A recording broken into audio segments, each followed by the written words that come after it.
नमस्कार दोस्तों, मैं परम ज्योतिका संजय एक बार फिर आप लोगों के सामने श्री कृष्ण लीला का चिंतन लेकर आई हूँ। ओम नमः शिवाय। नारायण नारायण। जय श्री कृष्ण।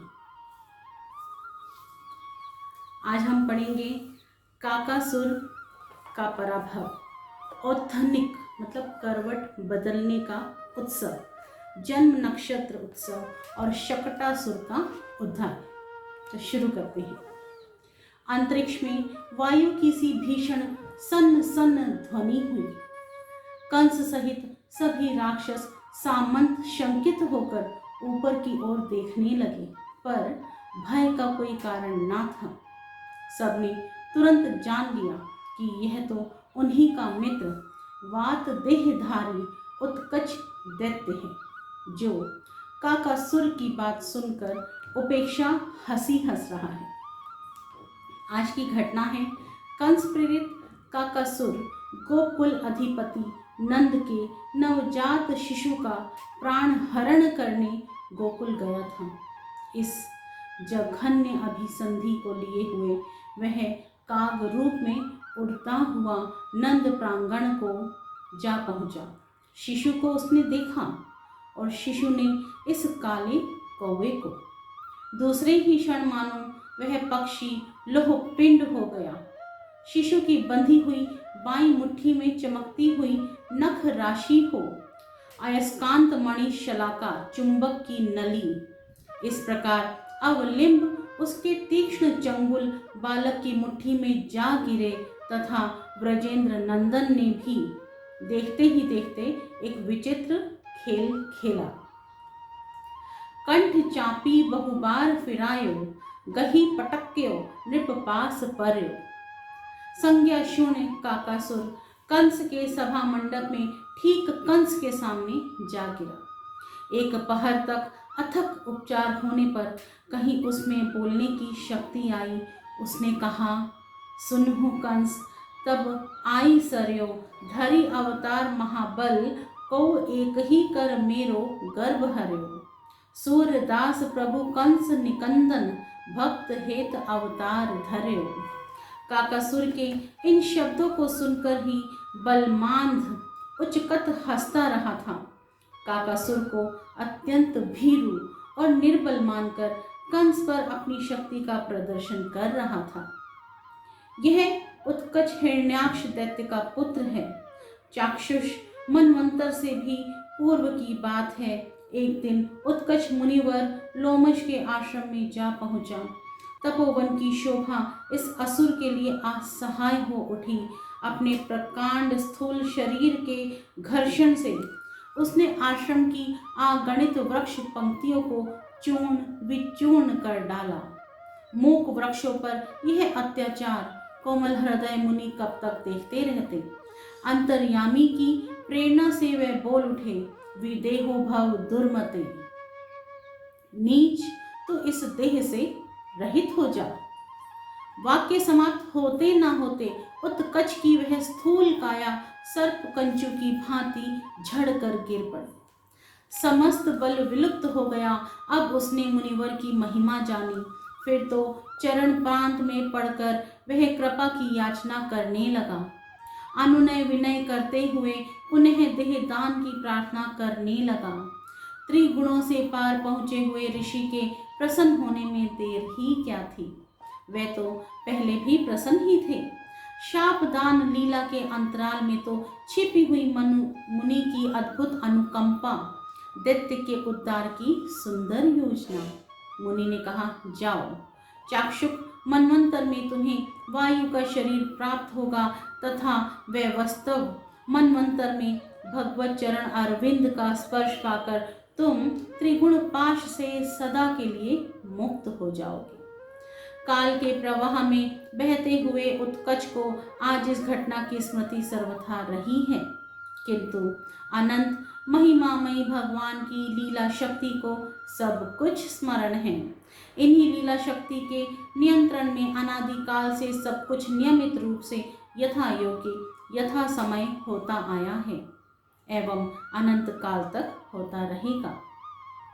इन्हीं के नियंत्रण में कंस एवं उत्कच की मित्रता हुई थी और इन्हीं के द्वारा आज अब अवतीर्ण हुए स्वयं भगवान ब्रजेंद्र नंदन से मिलने का उपक्रम भी हो रहा है। अस्तु। उत्कच को हंसते देखकर कंस के आतंक भरे म्लान मुख पर आशा की एक किरण चमक उठी।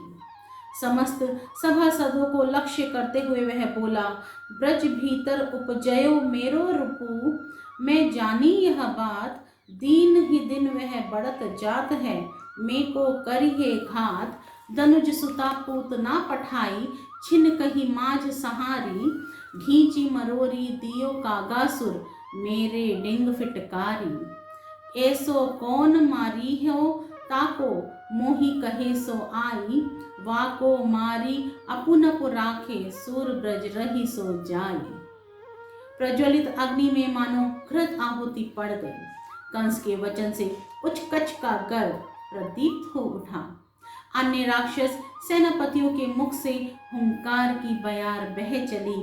अतः गर्व की लपट बिखेरते हुए उत्कच अपने स्थान से उठा एवं कंस के सामने हाथ जोड़कर बोला, दो कर जोरी भयो उठी ठारो, प्रभु आयसु मैं पाऊ, हाँ ते जाई तुरत ही मारो, कहो तो जीवत ल्याऊं। कंस के हर्ष की सीमा नहीं रही। वह आसन से उठ खड़ा हुआ तथा उत्कच की भूरी भूरी प्रशंसा करते हुए ब्रजेंद्र नंदन के प्राण हरण का बीड़ा देकर उसे विदा किया। दैत्य भी उसी क्षण ब्रजपुर की ओर चल पड़ा, किंतु अभी ब्रजेंद्र नंदन के योगेंद्र मुनिंद्र दुर्लभ चरणारविंद के स्पर्श का सुयोग आने में रात पहर का विलंब था। अतः चलकर भी असुर पथ भ्रांत हो गया। ब्रजपुर का ब्रजेंद्र ग्रह का संकेत ना पा सका। इससे पूर्व इसी ब्रजपुर की सीमा पर बारंबार उड़कर आने वाली पूतना 7 दिन भटक चुकी है। उत्कच को तो केवल 7 पहर ही भटकना है। जो हो, पथ भूला हुआ उत्कच ब्रजपुर का अनुसंधान पाने के उद्देश्य से ब्रज की परिक्रमा कर रहा है एवं ब्रजेंद्र नंदन की लीला शक्ति तदनु रूप रंगमंच के निर्माण में लग गई है। शरद हेमंत की संधि का प्रभात हुआ है। मानो निशा सुंदरी ब्रजेंद्र नंदन का दर्शन करने आई थी। 4 पहर दर्शनामृत का पान करती रही और भी करती, पर अब तो सूर्य देव यशोदा नंदन को देखने आ रहे हैं। इसी से वे लज्जावश अंतरिक्ष में जा छिपी, किंतु आदर्श के दुख से खिन्न होकर जाते समय छाती पीटती जा रही थी। इससे उनके गले का मुक्ताहार टूट पड़ा और मुक्ता के दाने सर्वत्र बिखर गए। इस तरह मोती जैसे ओस कण सर्वत्र पड़े चमक रहे हों। क्रमशः सूर्योदय होता है। ब्रज के वन प्रांतर की ओट से छन्न छन्न आती हुई किरणों के आलोक से नंद भवन उद्भासित होने लगता है। विकसित कुरंटक एवं पूर्वक पुष्पों का पराग लेकर मंद समीर प्रवाहित हो रहा है। इस समय उल्लास में भरे ब्रजेंद्र तोरण द्वार पर खड़े हैं, ब्राह्मणों को निमंत्रण भेज रहे हैं। आज नंद नंदन का जन्म नक्षत्र है। नक्षत्र मास की गणना से नंद नंदन इस समय 3 मास के हो चुके हैं। ब्रजेंद्र गेहिनी जन्म नक्षत्र उत्सव की व्यवस्था में लगी है। ब्राह्मण आएंगे, पुत्र का अभिषेक होगा, विराट ब्राह्मण भोजन होगा, फिर गोप बंधु बांधवों की गोष्ठी होगी, उनका सत्कार होगा। इसकी सामग्री एकत्रित करने में रोहिणी जी सहित वे स्वयं जुटी हुई हैं। पर यह करते हुए भी नंद रानी का मन तो अपने पुत्र के पास है। इसीलिए एक वस्तु का निरीक्षण समाप्त होते ही दौड़कर वह पुत्र के पास पहुंच जाती हैं। पुत्र को देखकर भंडार में चली जाती हैं, फिर कुछ देर बाद लौट आती हैं तथा अपने हृदय धन को सुप्रसन्न निहार कर पुनः रोहिणी जी की सहायता करने चल पड़ती हैं। यशोदा नंदन की रक्षा पर इस समय धात्रियां हैं, जो उनकी शैया को चारों ओर से घेर कर बैठी हैं। शैया पर उत्तानशायी होकर नंद नंदन किलक रहे हैं। धात्रीगण गीत गा गा कर, झुनझुने बजा बजा कर उन्हें किलका रही हैं। हठात किलकते हुए नंद नंदन ने अपने आप दाहिनी ओर करवट ले ली। फिर तो कहना ही क्या है। अपने आप सुकुमार नंद कुमार को करवट के बल सोए देखकर धात्रियों के हृदय में आनंद का सागर उमड़ पड़ा। एक ही साथ धात्रियां हर्ष की तुमुल ध्वनि से प्रांगण को निनादित करके नाच उठी। कुछ व्रजरानी के पास दौड़ी, उन्हें यह परम शुभ संवाद सुनाया। सुनते ही नंद रानी का रोम रोम भी नाच उठा। वे दौड़ी आई, पुत्र को उठाकर हृदय से लगा लिया, उसका मुख चुंबन करके सुख समुद्र में डूब गई, भाव की तरंगों में बह चली।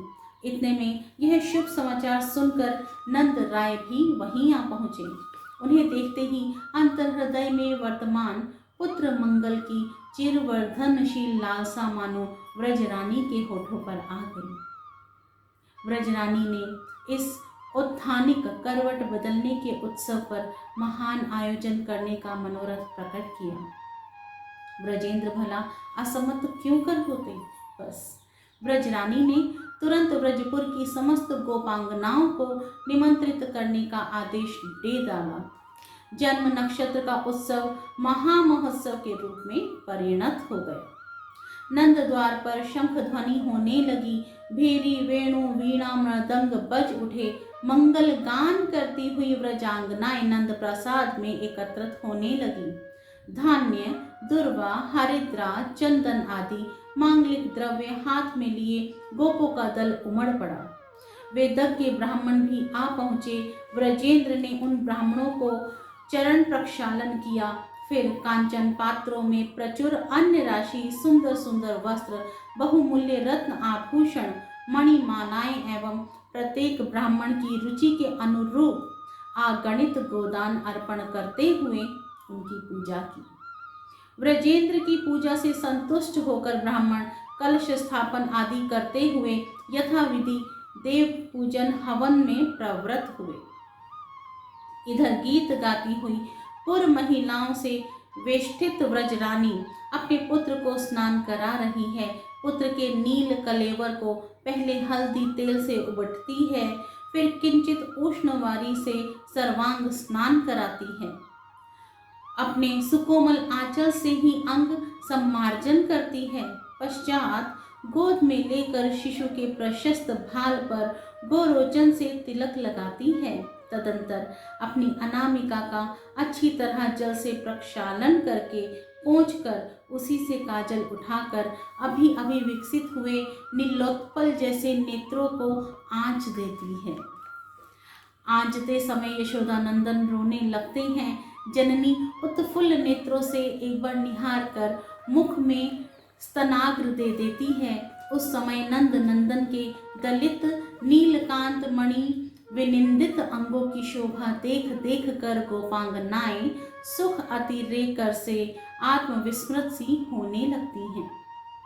ब्राह्मण आते हैं, हाथों में कुश पुंज लेकर उसे शांति कुंभ जल से आद्र बना बनाकर मंत्रोच्चारण करते हुए यशोदा नंदन के अंगों पर जल बिंदु से प्रोक्षण करते हैं।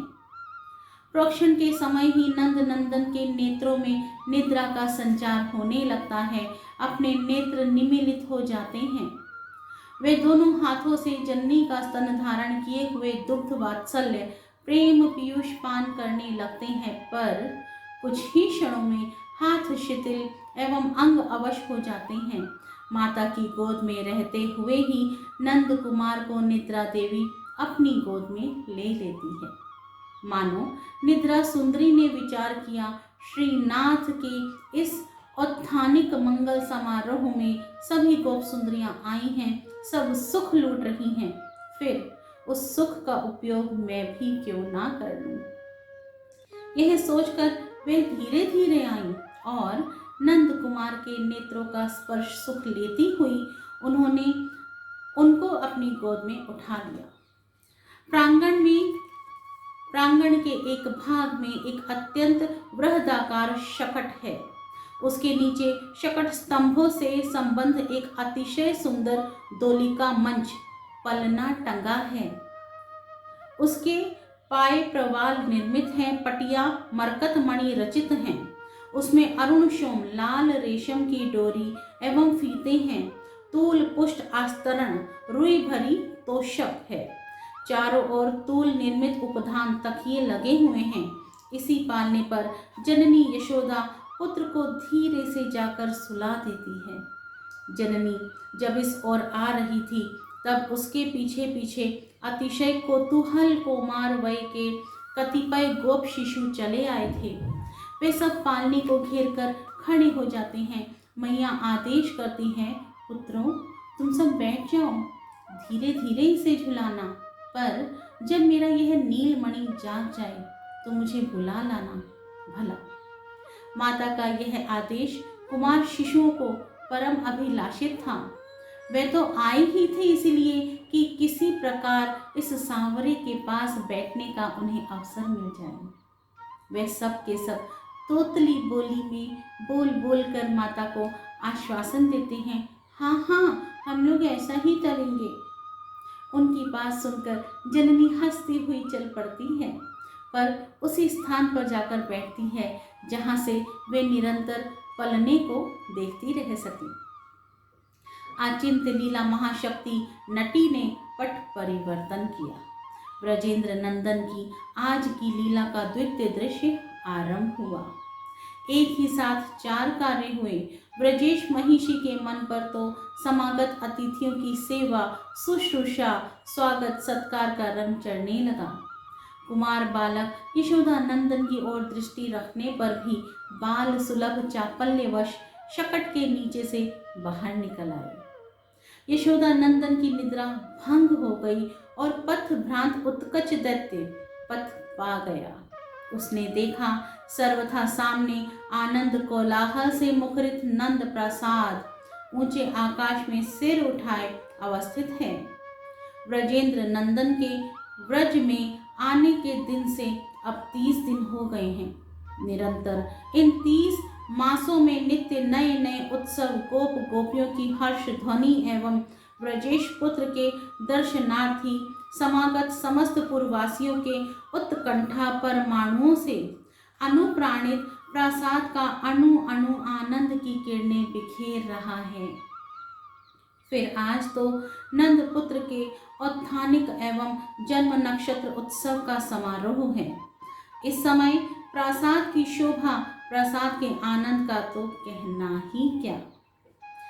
वायु रूप से ही उत्कच वहां जा पहुंचता है जहां ब्रजेंद्र नंदन शकट के नीचे एक अभिनव बाल भंगिमा का प्रकाश करते हुए अपनी लीला माधुरी का अपने आप रस ले रहे हैं। उनकी निद्रा आलस से हट गया है। एकांत एकाकी दोलिका पर्यंक पर विराजित है। पहले कुछ देर हस्त एवं चरणों के मृदु मृदु संचालन करते रहे। पर्यंक की अरुणाभ पट्ट डोरिका की ओर देख देख कर किलकते रहे। फिर किलकते किलकते अपनी मृदु सुकोमल अंगुलियों से चरण का अंगूठा पकड़ लेते हैं तथा धीरे धीरे उसे अपने मुख में रखकर चूसने लगते हैं। वे यहाँ इस समय सचमुच अकेले ही हैं। दूर पर यद्यपि कुमार शिशु खड़े रहकर उनकी ओर देख रहे हैं, फिर भी वास्तव में इस अद्भुत बाल्य भाव का रस वे स्वयं ही ग्रहण कर रहे हैं। कर पग गाही अंगूठा मुख मेलत प्रभु पोड़े पालने अकेले हर्षी हर्षी अपने रंग खेलत। मानो सर्वज्ञ शिरोमणि पूर्ण काम महामहिम स्वयं भगवान ब्रजेंद्र नंदन में अपने अंगुष्ठारित रस की महिमा का तत्व जानने की तीव्र इच्छा है। उस रस के पान का अदम्य लोभ जागृत हो उठा है और वे इसे पी पी कर प्रसन्न हो रहे हैं। जे चिरनार बिंद श्री भूषण उरते नेकु नटारती देखो धोखा रस चरननी, मैं मुख में लत करी आरती। जा चरनार बिंद के रस को, सुर मुनि करत विषाद। सो रस है मोहू को दुर्लभ, ताते लेत स्वाद। इसी समय सर्वथा सबसे अलक्षित वायु की लहर के समान उत्कच नंद प्रांगण में जा पहुंचता है। शकट के नीचे खिलकते हुए अंगुष्ठ रसपान में संलग्न नंद पुत्र को देखने लग जाता है। वह सोचता है, पूतना का प्राण हरण करने वाला बालक यही है, इस महान शकट के नीचे अवस्थित है। इसके नेत्रों के सामने जाकर इसके प्राण ले लें। ऐसा तो किसी भी प्राणी के लिए संभव नहीं दिखता, तथा छन्य रूप धारण करने के कारण पूतना मर चुकी है, अतः छंद भी मेरे लिए निरापद नहीं है। इसीलिए इसी अव्यक्त रूप में ही रहकर मैं अपने उद्देश्य की सिद्धि करूंगा। इस विचार से उत्कर्ष किसी अन्य असुरी माया का विस्तार ना करके चुपचाप अलक्षित रूप में उस शकट में ही आविष्ट हो जाता है। उसने निश्चय किया, अपने विशाल शरीर भार से धीरे धीरे शकट को दबा दूंगा। भार से दबकर शकट चक्र पहिए पृथ्वी में धंस जाएंगे। शकट का पृष्ठ देश, गाड़ी के नीचे का हिस्सा इस बालक को पीसता हुआ धरातल से जा लगेगा। उत्कच को यह पता नहीं है कि इसी बालक के एक क्षुद्र संकल्प से अनंत ब्रह्मांड एक क्षण में पिस जाते हैं। ऐसे बालक को पीस डालने की कल्पना कितनी हास्यपद है। इधर ब्रजेंद्र नंदन को एकाकी किलकते खेलते हुए बहुत समय हो चुका है। अब वे शुद्धार्थ हो गए हैं। स्तनपान की उन्हें अतिशय त्वरा है, पर जननी तो निकट है नहीं, तथा रक्षा पर नियुक्त कुमार बालकों को भी यह विस्मृत हो चुका है कि नंद नंदन के जाते ही जननी यशोदा को बुला लाना है। वे तो दूर खड़े खड़े नंद नंदन का किलकना देख रहे हैं। उन सबको बड़ा रस मिल रहा है। वे अपनी सारी चंचलता भूलकर निर्मेष नयनों से नंद नंदन की ओर देखते हुए मंत्र मुग्ध खड़े हैं। और तो क्या, यशोदा नंदन क्षुधा से पीड़ित होकर जननी को अनुपस्थित पाकर अब जब क्रंदन प्रारंभ करते हैं, तब भी उन कुमार बालकों को समुचित कर्तव्य का ज्ञान नहीं हो पाता, बल्कि वे इस क्रंदन की मधुरिमा से और भी विमुक्त हो जाते हैं। स्तनार्थी यशोदा नंदन रो रहे हैं।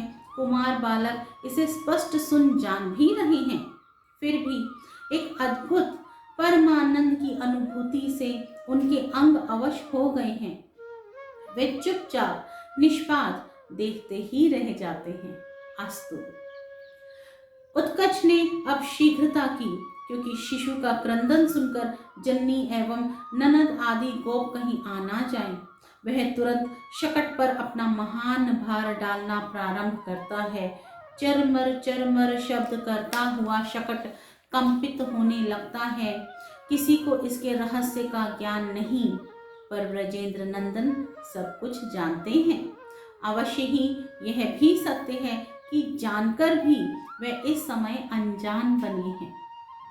वात्सल्य रस आस्वादन की उत्कट लालसा से अत्यंत अभिभूत हो रहे हैं, पर उनकी चिर संगिनी अघट घटना पटियसी योग माया नित्य ही सेवा की बाट जोहती रहती है।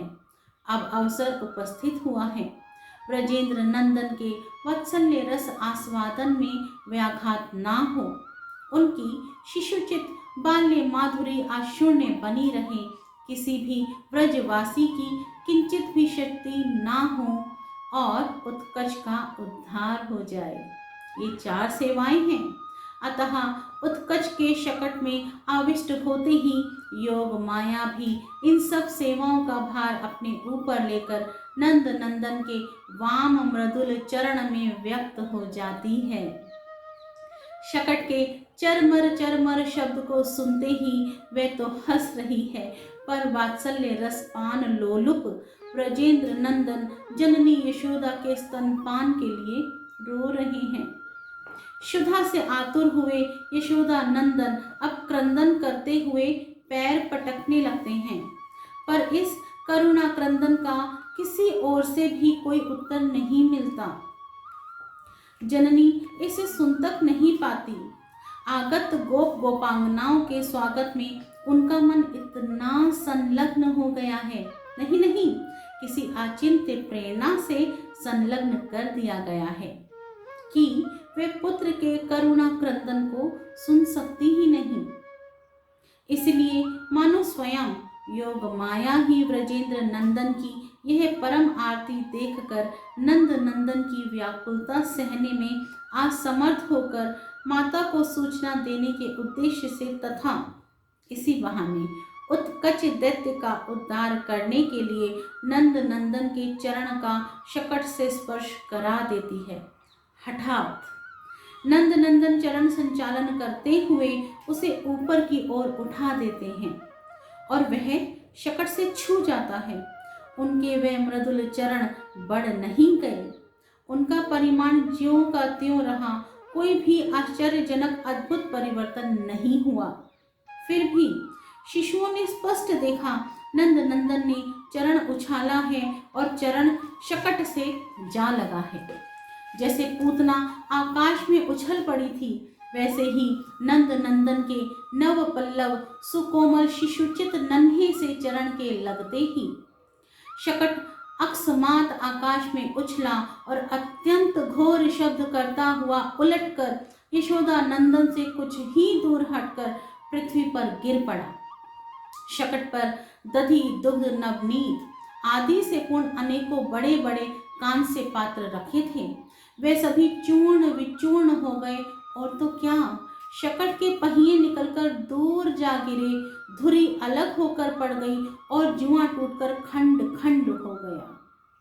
ब्रजेंद्र एवं उपनंद दौड़ पड़े, उनके पीछे उत्सव में आई हुई गोप मंडली। अरे ये क्या हुआ, यह घोर शब्द कैसा आई, यह तो शकट उलट गया, आह अकस्मात यह कैसे, हाय हाय नंद नंदन उसके नीचे था। नारायण नारायण त्राहि त्राहि प्रभो, दया सिंधु करुणामय जगत पते रक्षा करो रक्षा करो। इस प्रकार आर्तनाद करती हुई दौड़ पड़ी गोपांगनाएं भी। पुनः पूतना जैसी राक्षसी की आशंका से दौड़ो दौड़ो यशोदा नंदन को उठा लो, राक्षसी उड़ने ना पाए, ऐसा चित्कार करती हुई जननी जहां पुत्र को सुला गई थी उस ओर दौड़ने लगी। सबसे प्रथम ब्रजेंद्र आ पहुंचे, लपक कर पैर पटक पटक कर रोते हुए पुत्र को उठा लिया।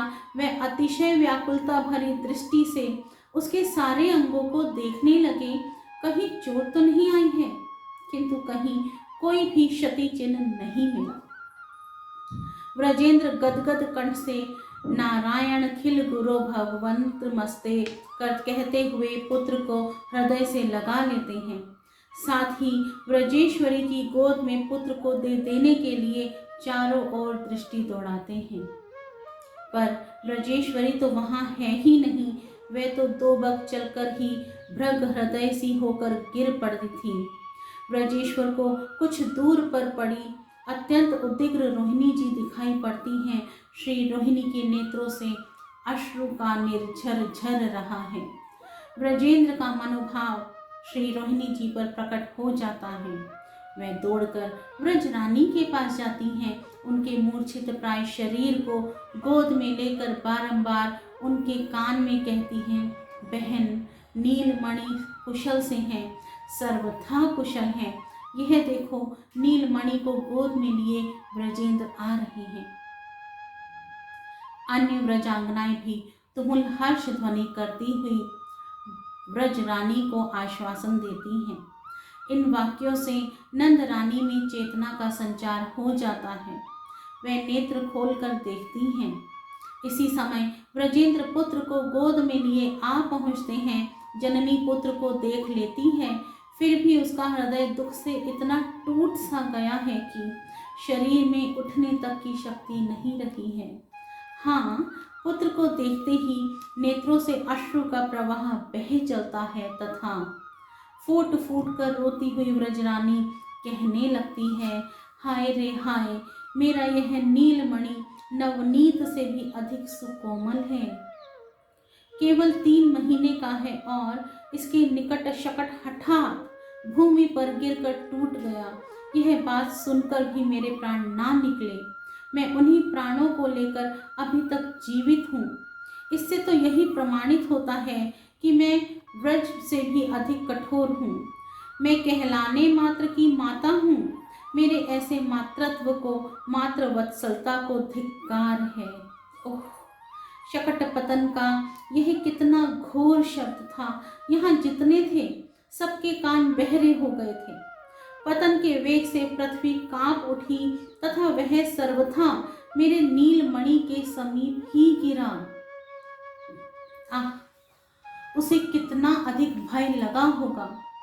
वह देखो, स्पष्ट उसका मुख कह रहा है।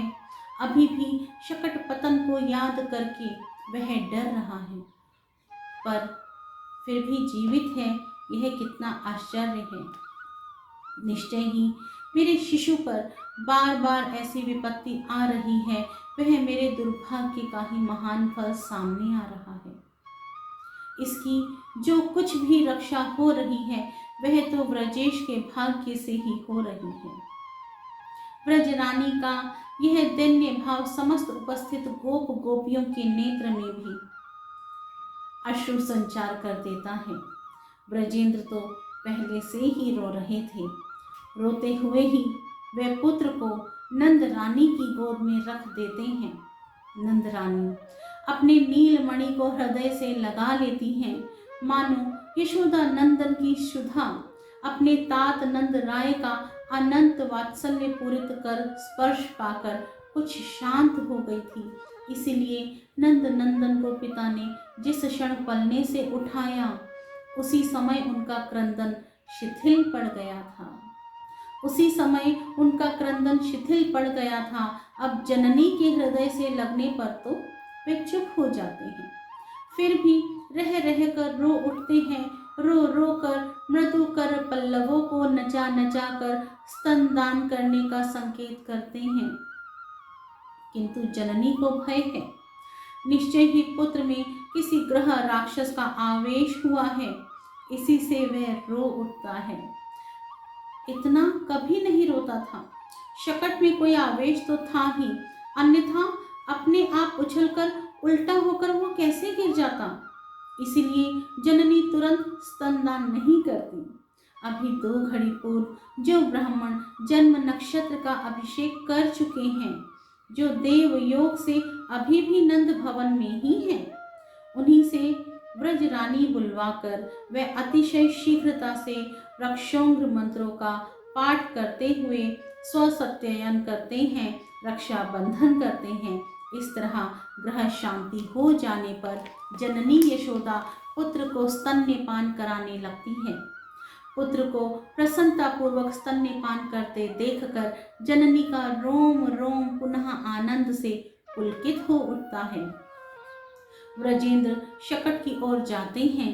इस प्रकार शकट अपने आप उलटकर कैसे जा गिरा, इस पर उपनंद आदि सभी प्रमुख गोपों से मिलकर विचार करते हैं, किंतु कोई भी युक्ति संगत कारण ढूंढ नहीं पाते।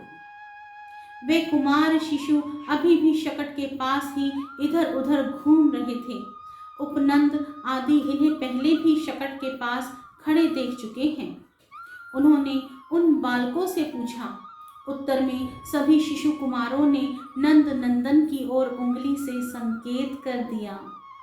एक किंचित वयस्क अतिशय चंचल बालक सामने आया। उत्साह एवं त्वरावश उसकी वाणी अस्फुट हो गई, फिर भी दाहिने हाथ से अपने वक्षः स्थल को बार बार स्पर्श करता हुआ अतिशय उच्च कंठ से बोल उठा, मुझसे सुन लो। जब नंद नंदन ने चरण उठाया तब शकट से चरण छू गया। उससे छूटते ही शकट उड़ा हुआ सा होकर उलट गया। इसके बोलने पर फिर तो सभी बालक बोल उठे। इस रोते हुए बालक ने पैर से गाड़ी उलट दी है, इसमें कुछ भी संदेह नहीं है। किंतु बालकों की इन बातों पर ब्रजवासी सर्वथा विश्वास ना कर सके। वे सोचते हैं यह तो सर्वथा असंभव है। इस मृदुल शिशु चरण की चोट से गाड़ी उलट जाए, यह भी विश्वास करने योग्य बात नहीं है। उपनंद की आज्ञा से शकट में चक्र युगंधर पहिए हर्षा आदि पुनः लगा दिए गए। उसे अब सब तरह से ठीक करके अत्यंत बलिष्ठ गोपों ने खींचकर पुनः पूर्ववत स्थापित कर दिया। अन्य सामग्रियां भी उस पर रख दी गईं। इससे निवृत्त होकर व्रजेंद्र ने अतिशय उल्लास पूर्वक पुनः वेद मंत्रों से परिशुद्ध पवित्र औषधियों से युक्त जल से ब्राह्मणों द्वारा अपने पुत्र का अभिषेक कराया। पुनः वेद मंत्रों से परिशुद्ध पवित्र औषधियों से युक्त जल से ब्राह्मणों द्वारा पुत्र का अभिषेक कराकर पुनः शांति स्वसत्ययन पाठ हुए, हवन हुए। पुनः सर्वगुणशालिनी अतिशय पयस्विनी सोम वस्त्र हेममाला पुष्पमालाओं से विभूषित अगणित गाय ब्रजेश ने ब्राह्मणों को दान में दी। ब्रजेश की सेवा से संतुष्ट हुए ब्राह्मण नंद नंदन पर आशीर्वाद की वर्षा करते हैं। आशीर्वाद सुन सुनकर ब्रजेश का हृदय हर्ष से नाच उठता है, क्योंकि उनके मन में यह दृढ़ विश्वास है वेदार्थ तत्वज्ञ नारायण चरणाविंद अनुरागी ब्राह्मणों के मुख से निशस्त आशीर्वाद कभी निष्फल हो ही नहीं सकते। यह परम सत्य है। विशुद्ध प्रेम परिभावित चित्त गोपों ने गोपांगनाओं ने यद्यपि शकट के पतन का उत्कच दैत्य के इतिव्रत का कोई अनुसंधान नहीं पाया, फिर भी अंतरिक्ष में अवस्थित देवगण जय जयकार की ध्वनि करने लगे। बाल लीलाधारी गोलोक विहारी का एक अद्भुत कृत्य देखकर वे नाच उठे, क्योंकि शकट गिरते ही उन्होंने तो स्पष्ट देख लिया। शकट गिर पड़ा, उसकी चोट से उत्कच चूर्ण विचूर्ण हो गया, वायु देह छोड़कर सर्वथा निर्मल हो गया। दिव्य देह से बाल क्रीड़ा सक्त गोलोक विहारी श्री हरि को उसने प्रणाम किया। प्रणाम करके दिव्य अति दिव्य परम दिव्य चिदानंदमय शत अश्व संयुक्त विमान पर आरूढ़ होकर ब्रजेंद्र के निज लोक गोलोक को चला गया। शक्टासुर उत्कच का ऐसी परम गति देकर भी ब्रजेंद्र नंदन तो उस समय भी बाल्य लीला माधुरी का रस लेते हुए पैर पटक पटक कर रो रहे थे। नंद नंदन को ऐसे ऐश्वर्य विहीन परम पावन लीला रस का वितरण करते देखकर देवगण विमुग्ध हो गए। उस दिन फिर ब्रजेश्वरी ने अपने नीलमणि को क्षण भर के लिए भी गोद से नहीं उतारा। गोद में लिए हुए ही वे उत्सव का संचालन करती रही। केवल संध्या समय आधी घड़ी के लिए ही रोहिणी जी की गोद में नीलमणि को लेटाकर ब्रजेश की संध्याकालीन पूजा की, नारायण सेवा की व्यवस्था करने गई और समाधान करके शीघ्र लौट आई। जब ब्रजेंद्र के नारायण मंदिर में घंटा शंख ध्वनि होकर आरती समाप्त हो जाती है, तब ब्रजरानी पुत्र को लिए शयनागार में चली जाती हैं, पुत्र को सुलाने लगती हैं। जसुदा मदन गोपाल सोवावे, देखी शयन गति त्रिभुवन कंपे, ईस बिरंची भ्रमावे। असित अरुण सित आलस लोचन, उभय पलक परि आवे। जनु रबीगत संकुचित कमल जुग, निसी अली उड़न ना पावे। श्वास उदर उसासित यो, मानो दुग्ध सिंधु छवि पावे। नभी सरोज प्रगट पद्मासन, उतरी नाल पछितावे। कर सिर तर करि श्याम मनोहर, अलक अधिक सो भावे। सूर दास मानो पत्र गणपति, प्रभु ऊपर फन छावे। ओम नमः शिवाय। नारायण नारायण। जय श्री कृष्ण। ये आज का कथा थी। अपने अगले कथा में हम पढ़ेंगे श्री कृष्ण का बलराम जी तथा गोप बालकों के साथ मिलन महोत्सव। श्री गर्ग आचार्य के द्वारा दोनों कुमारों का नामकरण संस्कार। इसको हम यहीं पर समाप्त करते हैं। जय श्री कृष्ण।